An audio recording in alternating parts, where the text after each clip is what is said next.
43장 18절부터 21절입니다. 여러분들 가지고 계신 주보 뒷면을 보시면 하나님의 말씀이 기록되어 있습니다. 먼저 어른들이 한글로 읽고 우리 유스 그룹들 저 뒤에 앉아 있죠? 주보 영어로 읽어 주시기 바랍니다. 이 노란색 주보 저 뒤에 안내석에 보면 있으니까 하나씩 가지고 가세요. 없으면 아이들한테 좀 갖다 주시기 바랍니다. 먼저 어른들이 한글로 함께 읽겠습니다. 내가 이제 새 일을 하려고 한다. 이 일이 이미 드러나고 있는데 너희가 그것을 알지 못하겠느냐? 내가 광야에 길을 내겠으며 사막에 강을 내겠다. 들짐승들도 나를 공경할 것이다. 이리와 타조도 나를 찬양할 것이다. 내가 택한 이 백성에게 물을 마시게 하려고 광야에 물을 대고 사막에 강을 내었기 때문이다. 이 백성은 나를 위하라고 내가 지은 백성이다. 그들이 나를 찬양할 것이라. 아멘. 우리 유스 그룹들 또 영어로 읽으실 수 있는 분들 함께 읽도록 하겠습니다. Forget the former things. Do not dwell on the past. See, I am doing a new thing. Now it springs up. Do not I am making a way in the desert and streams in the wasteland. The wild animals honor me, the jackals and the owls, because I provide water in the desert and streams in the wasteland, to give drink to my people, my chosen. 아멘. 보통은 제가 영어와 한글로 두 번 설교를 했는데요. 오늘은 원고 양이 많아서 잔 장로님이 통역을 해주십니다. 그래서 우리 유스 그룹 중에 한글로 다 이해가 어려우면 뒤에 통역기가 있으니까 갖다가 꽂고 들으시고 또 그냥 들을 수 있는 사람들은 그냥 들으면 되겠습니다. 제가 그래서 오늘 일부러 성경 본문을 우리가 쓰는 개역 개정판이 아닌 그 새 번역으로 아이들이 이해할 수 있는 번역으로 준비를 했습니다.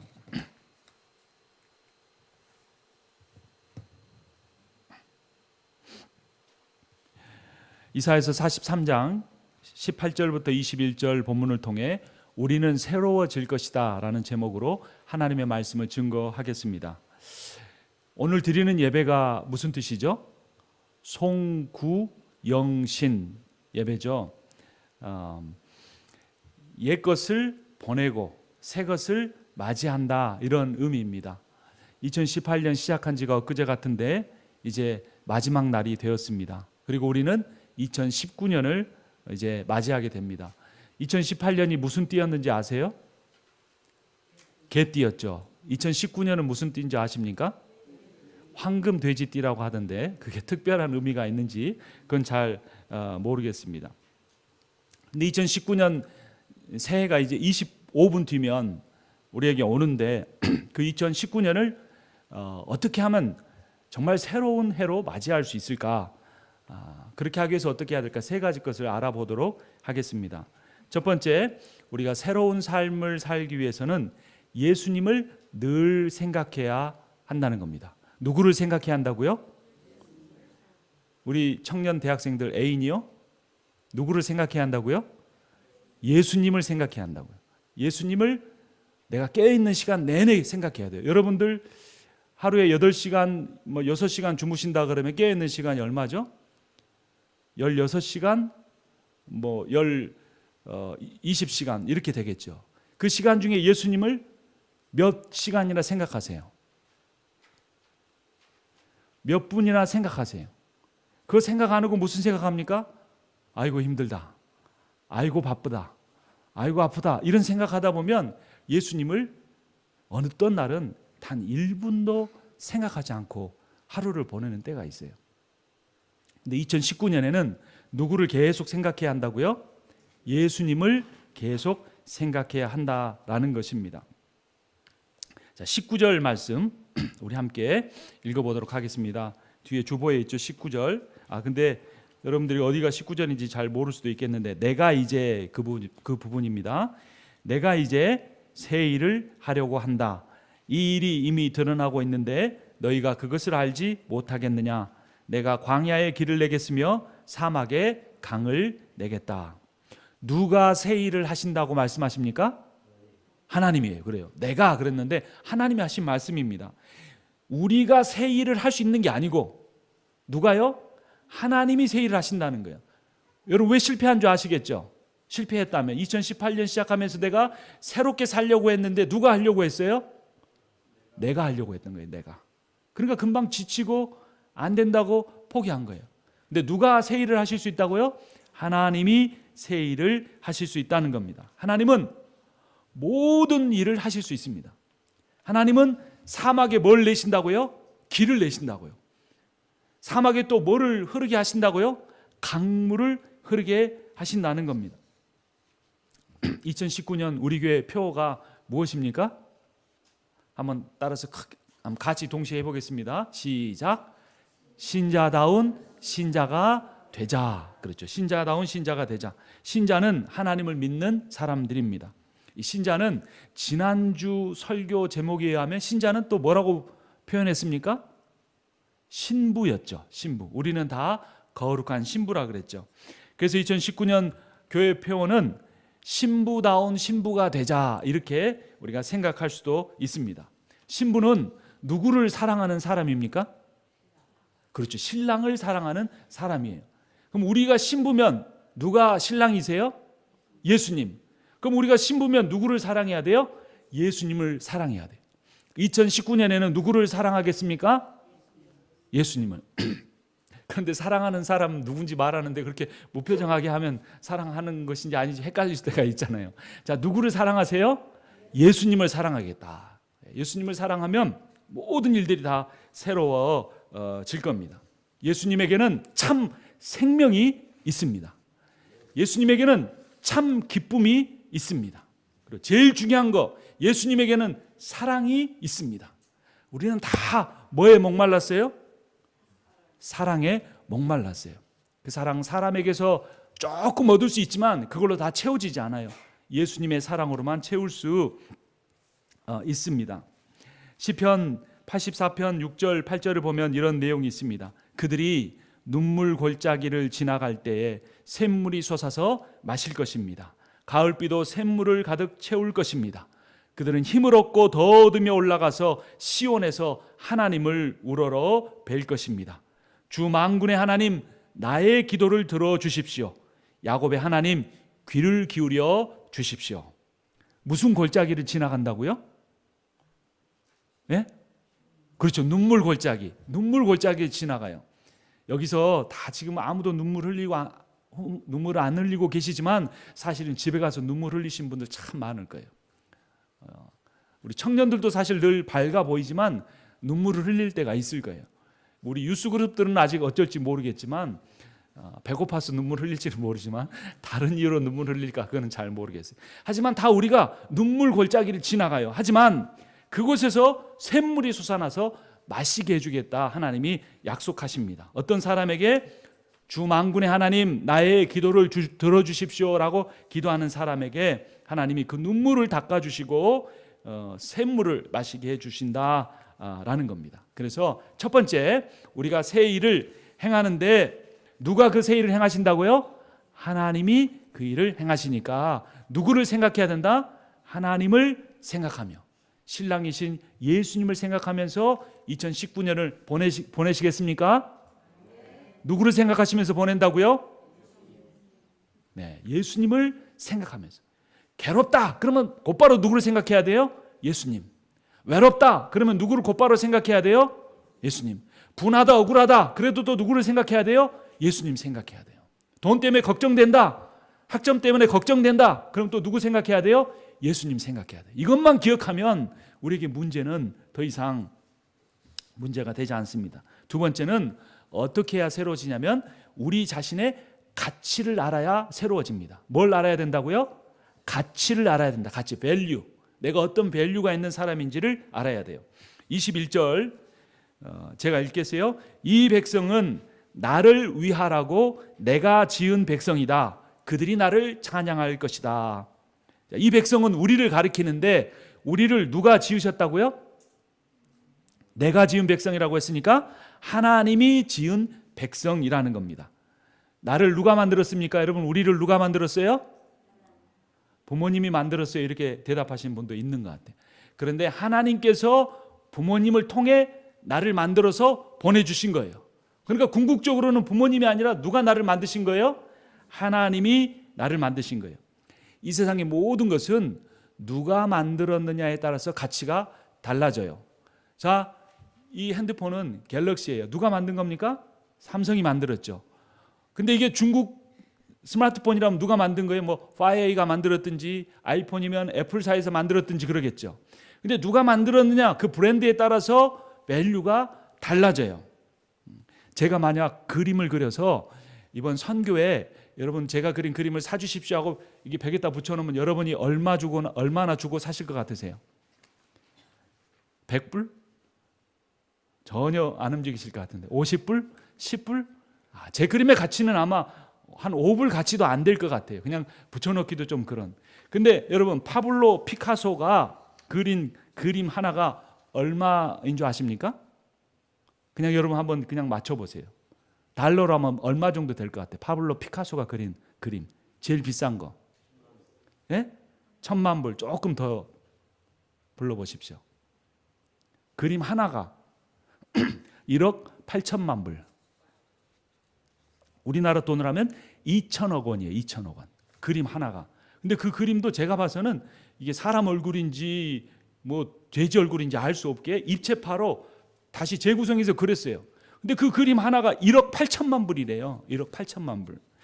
그러니까 이거는 누가 그렸기 때문에 그래요? 제가 똑같이 그려도 그건 10불도 안 돼요. 근데 파블로 피카소가 그렸기 때문에 1억 8천만 불이에요. 그런데 우리는 누가 만드셨다고요? 하나님이 만드신 거예요. 하나님이. 그러니까 내 가치는 내가 얼마 연봉이냐 그걸로 결정되는 게 아니에요. 나를 누가 지으셨기 때문에, 하나님이 지으셨기 때문에 나는 어마어마한 가치를 가지고 있어요. 어느 마을에 추장 아들이 있었어요. 근데 그 마을에서는 결혼할 때 신랑이 신부에게 암소를 몇 마리 갖다 주느냐 이게 매우 중요했어요. 근데 추장 아들이 어떤 한 여인을 좋아해서 암소를 가지고 가는데 보통 일반적으로는 암소 한 마리 갖다 주면 그냥 그런가 보다 하는 거예요. 근데 정말 그 신부가 아름답고 정말 그 신부가 멋지다 그러면 2마리, 만약에 3마리를 가지고 왔다면 마을이 그냥 다 뒤집히고 와 이러고 막 사람들이 입을 벌리게 되는 거예요. 그런데 이 추장 아들이 한 여인에게 결혼 청혼을 프로포즈를 하면서 암소를 9마리를 가지고 왔어요. 그러니까 완전히 마을이 막 들썩거리는 거예요. 그래서 도대체 그 추장 아들이 누구를 좋아하고 도대체 3마리도 한 9마리를 가져갔나 봤더니 그 여인이 그렇게 아름답지도 못했어요. 그녀의 집안이 그렇게 대단한 집안도 아니었어요. 공부를 많이 한 것도 아니었어요. 아주 가난한 집안이었어요. 마을 사람들은 저 추장 아들이 제정신이 아니다라고 생각하고 그냥 그 이야기가 잊혀지기 시작했어요. 근데 몇 년이 흘렀습니다. 근데 추장 아들과 결혼했던 여인이 몇 년 만에 사람들 앞에 나타났는데 그녀의 모습이 완전히 달라졌어요. 그녀는 매우 아름다워졌고 자신감이 넘치는 모습이 되었고 여러 나라의 언어를 말할 수 있게 되었어요. 추장 아들은 몇 년 전에 프로포즈 했던 데를 돌아보면서 왜 그렇게 했는가를 말했어요. 청혼을 받는 여인은 그녀가 받는 암소의 수에 따라 자신의 가치를 평가합니다. 나는 나의 아내가 될 그녀가 이 세상에서 자기가 가장 가치 있는 여인이라고 느끼기를 바라서 내가 할 수 있는 최대한의 암소 9마리를 가지고 간 것입니다 라고 한 겁니다.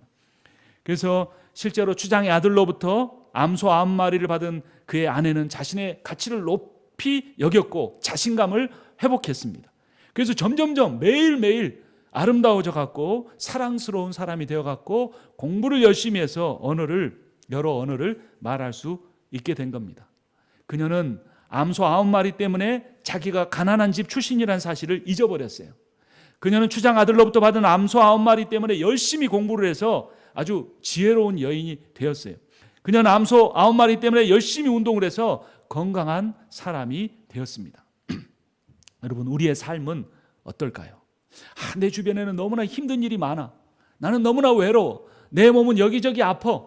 나를 위로해주고 내 마음을 알아준 사람 아무도 없어 라고 생각하고만 있지 말고 내 가치를 내가 어디서 찾으려고 하는가, 이거부터 점검을 해야 하는 거예요. 우리를 누가 만드셨다고요? 하나님이 만드셨어요. 피카소가 그린 그림 하나가 1억 8천만 원인데 1억 8천만 불인데 우리는 하나님이 만드신 걸작품인데 얼마나 가치 있는 존재인가. 우리는 이 세상에 단 하나밖에 없는 예수님의 생명자리에 아주 소중한 사람들이에요. 마지막 세 번째, 우리가 새로운 삶을 살기 위해서는 계속해서 성장해야 돼요. 19절을 보겠습니다. 이 뒷부분에 첫 번째 칸일 거예요. 제가 처음에도 읽었는데 다시 한번 읽습니다. 내가 이제 새 일을 하려고 한다. 이 일이 이미 드러나고 있는데 너희가 그것을 알지 못하겠느냐?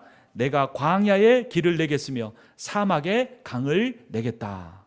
광야에 뭐를 낸다고요? 길을 내겠다. 또 사막에 뭐가 흘러가게 하겠다? 강이 흘러가게 하겠다. 사막을 그대로 내버려 두면 그냥 그것은 사막에 불과합니다. 광야를 내버려 두면 발전이 없어요. 하지만 거기에 길이 나고 강물이 흐른다는 것은 발전한다는 의미입니다. 내 삶이 지금은 사막 길처럼 퍽퍽한 것 같아도 2019년을 맞이하면서 예수님을 힘들 때마다 바라보고 예수님을 의지하고 나는 정말 소중한 사람이다, 가치 있는 사람이다, 이렇게 마음을 갖고 있는 사람의 인생을, 그 인생에 하나님이 새로운 길을 내주실 것을 믿으시기 바랍니다. 지금은 너무나 아무도 없는 그런 광야에 나홀로 있는 것 같지만 하나님께서 강물이 흘러가게 하시고 푸른 풀밭과 같은 그런 인생으로 나를 바꾸어 주실 것입니다. 그래서 에베소서 4장 11절에 보면 우리가 성장해야 된다라는 말씀을 이렇게 말해요. 그리하여 우리 모두가 하나님의 아들을 믿는 일과 아는 일에 하나가 되고 온전한 사람이 되어서 그리스도의 충만하심의 경지에까지 다다르게 됩니다. 우리는 이 이상 더 어린아이로 있어서는 안 됩니다. 우리는 인간의 속임수나 간교한 술수에 빠져서 온갖 교훈의 풍조에 흔들리거나 이리저리 밀려다니지 말아야 합니다. 우리는 사랑으로 진리를 말하고 살면서 모든 면에서 자라나서, 모든 면에서 뭐 한다고요? 자라나서 머리가 되시는 그리스도에게까지 다다라야 합니다. 여러분, 2019년에는 우리가 뭐 해야 됩니까? 따라서 하겠습니다. 성장해야 한다. 저는 이미 성장판이 닫혔는데 이런 생각하실 필요 없어요. 영적으로 성장하는 성장판은 기도하면 뚫리고 우리는 더 성장할 수 있습니다. 여러분, 조련사가 코끼리를 조련할 때 어떻게 하는 줄 아세요? 코끼리가 아주 어렸을 때 쇠사슬로 발을 묶어가지고 큰 기둥에다 딱 묶어놔요. 처음에는 코끼리가 나가려고 발버둥을 치고 하는데 쇠사슬에 이렇게 딱 묶여있으니까 못 가고 거기가 막 멍이 들고 핏자국이 생기잖아요. 그러니까 이제 코끼리가 딱 거기에 길들여져 있는 거예요. 근데 코끼리가 점점점 커서 그 어린 아기 코끼리 때보다 3배, 4배, 10배가 더 커졌는데도 코끼리는 어른 코끼리가 된 다음에 단 한 번도 쇠사슬로부터 도망치려고 하지 않는 거예요. 나는 여기서 벗어날 수 없다라고 생각하는 거예요. 이미 덩치가 커졌는데, 힘이 세졌는데, 능력이 더 많아졌는데 이전의 상태에 자기가 머물러 있다고 오해하는 것입니다. 여러분, 우리가 그대로인 것 같지만 여러분, 2018년 동안 우리가 들은 말씀이 얼마입니까? 여러분, 우리가 힘들고 어려울 때마다 하나님 앞에 드린 기도가 얼마입니까?